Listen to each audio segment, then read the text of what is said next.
भाजपचे जिल्हाध्यक्ष आमदार डॉक्टर अतुल भोसले यांनी सहपत्नीक आपल्या रेठरे बुद्रुक या मूळ गावी मतदानाचा हक्क बजावला। लोकांनी पवित्र मतदानाचा हक्क बजवावा। सातारा जिल्हा परिषदेवर भाजपाची एक हाती सत्ता येणार असून भाजपाचा अध्यक्ष होईल असा विश्वास व्यक्त केला।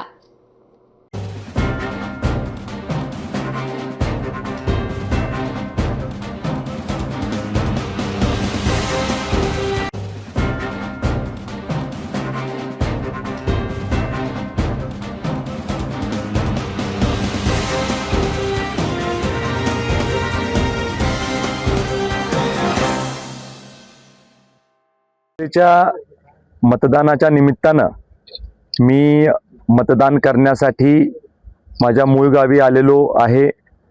चांगल्या पद्धतीचा प्रतिसाद जिल्हा परिषदेच्या निवडणुकीच्या निमित्तानं प्रत्येक ठिकाणी मतदारसंघामध्ये मला बघायला मिळतोय। रेठरे बुद्रुक जिल्हा परिषद गटाच्या वतीनं एक चांगल्या पद्धतीचं सकारात्मक वातावरण या सगळ्या परिसरामध्ये माझ्या निदर्शनास येते।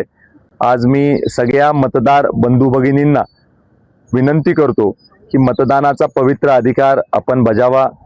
जो संविधानाने आपल्याला सगळ्यात महत्त्वपूर्ण अधिकार लोकशाहीमध्ये दिलेला आहे त्याचा वापर करून योग्य ती लोक सत्तेमध्ये बसवण्यासाठीचं काम मतदार राजांनी करावं आणि जास्तीत जास्त मतदान व्हावं याच्यासाठीचा प्रयत्न हा सर्वसामान्य नागरिकांनी देखील करावा आणि राजकीय सामाजिक कार्यकर्त्यांनी देखील करणं आवश्यक आहे।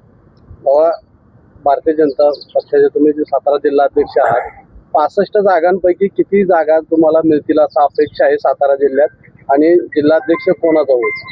भारतीय जनता पार्टीला पूर्ण बहुमत मिळेल आणि सातारा जिल्हा परिषदेचा अध्यक्ष हा भारतीय जनता पार्टीच्या चिन्हावर निवडून आलेला अधिकृत उमेदवारच बनेल।